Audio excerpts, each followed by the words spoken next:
All right, in our ongoing coverage of the midterm elections, one of the hottest races in the country is a primary between Marco Rubio and Charlie Crist, the governor of Florida. It could be one of the biggest upsets, and it could be a major omen that the Obama Democrats are in serious trouble come November. The Florida primary takes place in August, but a number of county canvass straw votes have already shown that Marco Rubio is about to pull off an upset and dump an incumbent governor. So, Mr. Rubio joins us now. Marco, welcome back to the program. Thank you. Thank you for having me back. We talked a couple of months ago, but you were just kind of, you were just not yet out there. Now you are out there. You just won a straw vote in Pinellas County, which is Governor Crist's home county. And apparently you've won every single straw vote in these Florida counties. I think there are about a dozen. Why is that? What's going on here? You beat him in his home county. You've won all these county straw polls. Marco, what's going on? You know, there's a growing movement of Americans here in Florida especially that are unhappy with the direction of this country. They believe limited government has made us the freest, most prosperous people in human history. They think this administration, this Congress, is taking us in a direction that would force us to depart from those things that have made us free and prosperous. And they want to send people to Washington that will stand up to that agenda and offer a clear alternative, one truer to the things that have made us great. And our candidacy is giving them the opportunity to do that. I think that's what we're feeding off of, and it's really grown our momentum in ways no one could have anticipated. All right. Well, you're on the cover of the New York Times magazine, I believe, from last Sunday. And I think we have a tear sheet. We have a picture of that. There you are. That's a hell of a thing for a challenger, for a well-known national figure like Charlie Crist, who has been a guest on this show also. They're calling you the first senator from the Tea Party. And I want to ask you, what does that mean, the first senator from the Tea Party? Well, I think it's important to understand that Tea Party is really a catch-all phrase that describes a growing number of Americans, I think a majority, that are upset with the direction this country's headed, particularly with economic policies and this radical redefinition of the role of government in our economic lives. And they're looking for people in public office and politics that will stand up for them and against the direction that this administration's taking our country. You know what I find at these Tea Parties that I go to around Florida? I find people that have largely not been involved in politics. They vote, but they've mostly been raising their kids, running their businesses, and living their lives, but they just don't feel like they can stand by and be quiet any longer. They believe that everything that's wrong in this country can be fixed by the things that are right with this country, not vice versa. Well, give me, for instance, okay, I got a bunch of questions for you on this. We've talked on this program a lot about free market populism and how the Tea Party movement seems to support that. We've had some Tea Party leaders on. We've had Matt Continenti of the Weekly Standard who's written on this. We've had Craig Shirley. We've had a lot of people talk about this. Let's take right now. The Obama administration is proposing a bank tax on the large banks who were tarped and then detarped. Now, they are proposing this in part for political and left-wing populist reasons. If you were the senator, would you vote for or against that bank tax?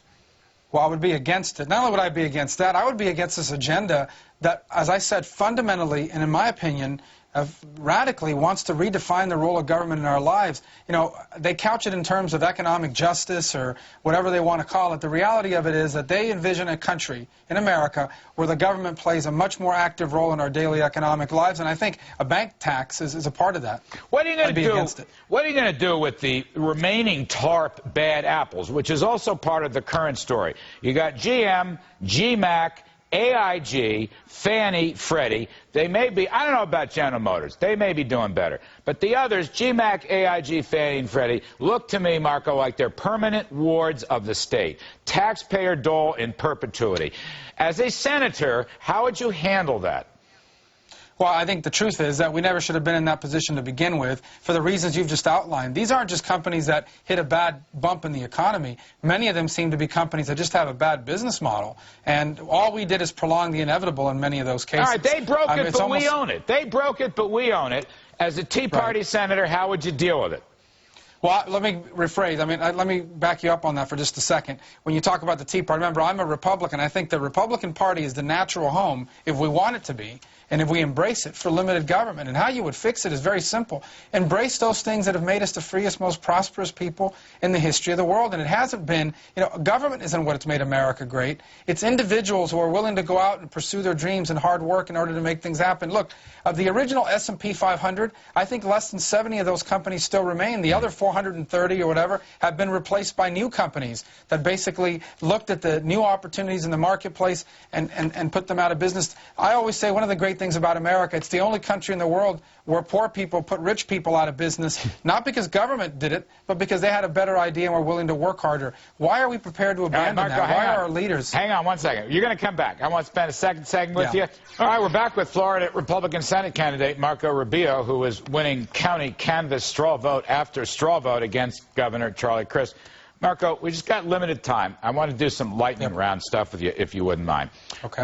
Earlier at the top of the show, we had some breaking news. Google, the great information tech company, may leave China because of cyber attacks trying to break in against the human rights activists. In other words, people are trying to upset that apple cart and finger the human rights guys. Google might leave China.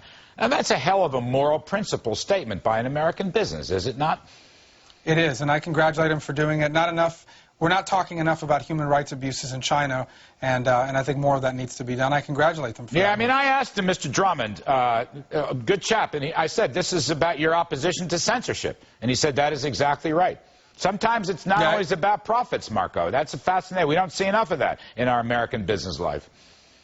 Well, again, I congratulate him for making that decision and for speaking out against the human rights abuses in China, particularly as it impacts their, you know, the industry they're in. All right, let me ask you a couple other quick ones. I appreciate your lightning.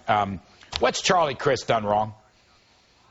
Well, the main thing is that, you know, had he been a U.S. Senator last February, he would have been one of only 4 Republicans. Since then, Arlen Specter switched. So really one of only 3 Republicans in the entire Congress who would have supported a Barack Obama stimulus package. You know, he's trying to create the straw man here in Florida where he's saying, well, I accepted the money. You know, every Republican governor accepted the money. What sets him apart is that he was the only Republican governor in the country to campaign for the stimulus package that actually thought it was a good idea, good public policy.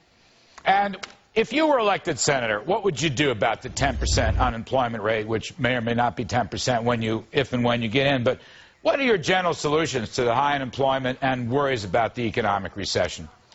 Well, the problem is that the people trying to solve it in Washington don't understand what's causing it. They think that presidents and senators are job creators, and they're not. The job creators are people that have access to money, whether it's their own or borrowed, who use that money to open up a new business or expand existing ones. And they're not doing that right now because of all this tax chaos and all this regulatory chaos and all this uncertainty being created in Washington, D.C.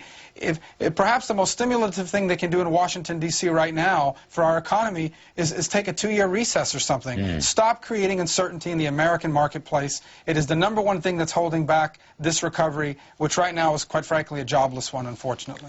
Would it be in the interest of the Republicans in their comeback attempt to have some kind of contract with America, such as they had back in '94? Would you support that? Would you work on that? Absolutely, and I think more important is a clear set of ideas. It's not just good enough to say, you know what, we think Barack Obama's doing a bad job. You've got to say what you would do instead, and I think there's so much to be done, whether it's stop the growth of the federal government, stop spending money we don't have, provide some certainty in the tax code in this country so people, and not to mention tax cuts that are not just meaningful, but permanent, so people understand what the rules of the game are and are willing to once again invest in an American economy that provides them with certainty in terms of what the outcomes are. Marco, real quick, the Red State blog site, which I read and respect, says that Mr. Crist is going to pull out of the race. Do you expect that, or do you think you're going to go down to a primary? No, I think we're going to have a primary election in August, and Florida Republicans are going to have a very clear choice between someone who believes in limited government and Charlie Crist, who wants Republicans to become more like Democrats. We're going to leave it there. Marco Rubio, thank you for coming back on the program. Hope to see you frequently.